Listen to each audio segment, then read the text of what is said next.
My name is Kendall Lyon, and I work in an accident-prone environment. Accidents happen every day and everywhere, whether it's home, work, or on the road. All of us will soon be joining the workforce, and as exciting as that is, what if an accident happens? Currently, I work at the Boys and Girls Club, and as you can imagine, with 300 kids running around in one building, there are many different accidents every single day. When an accident happens and a child is injured, it is mandatory for the employee that witnessed it and dealt with it to fill out an incident report. Incident reports will come into play when you or someone else is injured on the job. An incident report will save companies from being sued and will allow you to obtain workman's comp. Today I'll be teaching you the 5 steps that go into filling out an incident report.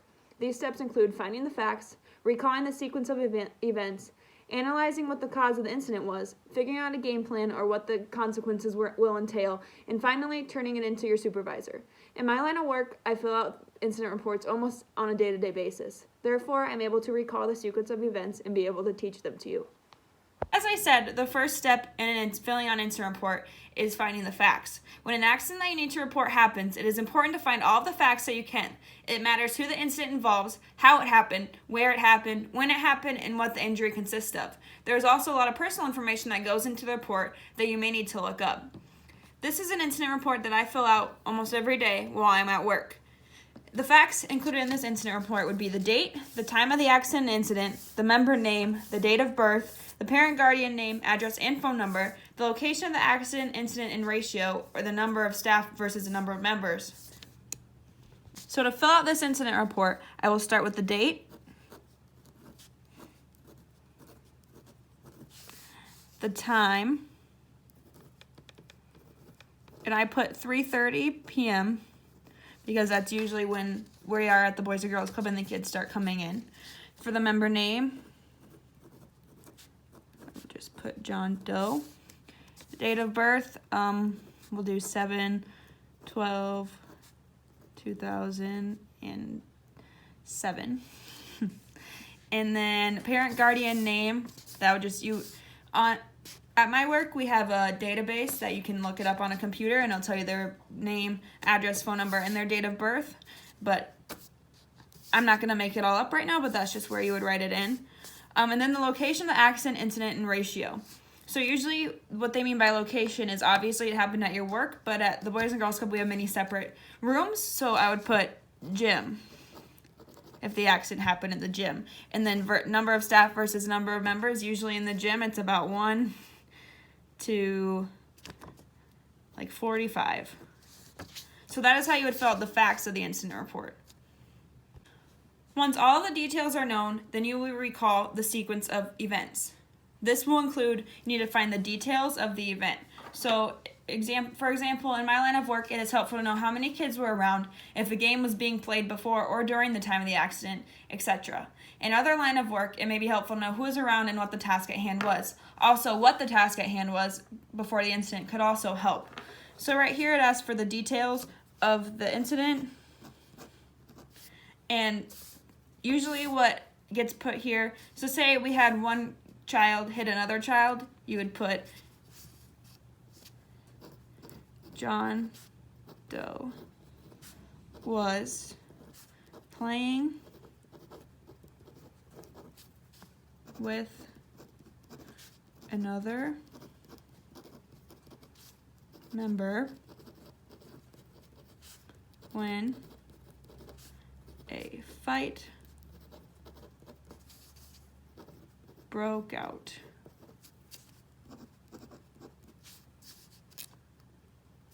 That would be, usually that's about the most details that you would need. Usually we would go and talk to the parent, or our supervisor goes and talks to the parent, so there's not really much more detail that needs to go into that. It is important to know that when you're filling out an incident report, and this incident report will be going to a parent, that you do not list their kid's name in the incident report due to confidentiality. So usually if you need to put the other kid in the details, then you can say his initials or just say another member like I did here. The second step will lead you into the third step. What caused the incident? Was it the person injured or another employee? Was equipment faulty or regulations not being followed? The cause is possibly the most important step in the incident report because it can save someone from being blamed. If someone didn't witness the accident, the easiest way to find the cause would to go back and look at cameras. When kids get hurt at my work, we always go back and find a cause. Most of the time the cause is a child who's not following directions, which would be they were running when they weren't supposed to and they fell down and chipped their tooth or something like that. Other times it could be a total accident. Knowing these things help decide if there is blame to be put on anyone or if it was just a freak accident. This will help the employee and the company in the end. So on here it says the cause of the incident. And if I listed that John Doe was playing with another member when a fight broke out, the cause might be what started the fight. Maybe there was a fight over Legos. That happens very often, where someone's stealing someone else's Legos or someone's taking someone else's toys and they just get too upset and a fight breaks out. So maybe I would put here a fight broke out over Legos not being shared. And that would list the cause. Sometimes there is no cause. We have a lot of times where kids will be playing pool and another kid and the ball will fly off and they'll get hit in the face with the pool ball. Sometimes there's no cause, and if that's the case, then you can list it here and just say it was an accident or, yeah. The second to last step in the incident report is deciding what course of action was or will be taken. For instance, when a kid gets hurt at the Boys and Girls Club, some courses of action are getting an ice pack, calming the child down, calling the parents, and worst case scenarios, calling an ambulance. This section of the incident report lets the supervisor know that action was taken to fix or de-escalate the accident. Most of the time, supervisors will like to know if regulations were followed because this can also save a company from a lawsuit. So right here it says staff action. And usually staff action that is took is, like I said, getting an ice pack, de-escalating the situation, having the child sit in a secluded area. I've only heard of one time since I've worked in there that the ambulance did have to be called. So usually we don't have anything drastic usually happening. So if John Doe was punched in the face, usually a staff member would break up the fight, obviously, and then get the child that was punched an ice pack and have him sit out for a little while. And then those two children will go and talk to my supervisor to decide what will happen next. So for the staff action, I would put calmed down the children, got John an ice pack,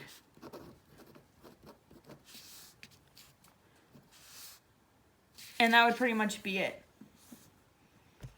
Last but certainly not least, the incident report needs to be given to a supervisor. Also, a copy can be made of the incident report, so the person injured has one as well. The incident report will help protect both parties if it were to be a cause for concern. These should be kept on file forever, as problems caused by the accident can occur down the road. This will also help if someone needed medical attention and needed their insurance paid for by the company. In the end, it saves a lot of people from being in legal trouble for all the wrong reasons. And usually at the club, what we will do is we'll make a copy so one of them can go home with the parent, and then the supervisor can keep the other one on file just in case something like this happens again, or if a kid got hit, their tooth got knocked out, and we have to pay for the dentist bill. So someone will always talk to the parent and let them know, whether it be the supervisor or the staff member. So the time of notification of the parent and guardian will go next. So say this kid gets picked up at 5 o'clock, then we would just put 5 o'clock. Discussion with parent, you would say how the discussion went over, what happened, what the parent thinks, if the parent was upset, or if they're going to take the child in to see a doctor or anything like that. And then you would sign off on it so they know who filled out this report and who they can go and talk to once they go back and look at it. After you sign off on it, you have to turn it into your director. So you turn it into your director, and then they need to sign it, and then the person above them signs it also, and then this can be put into a file. After that, you have finished your incident report, and it was pretty simple.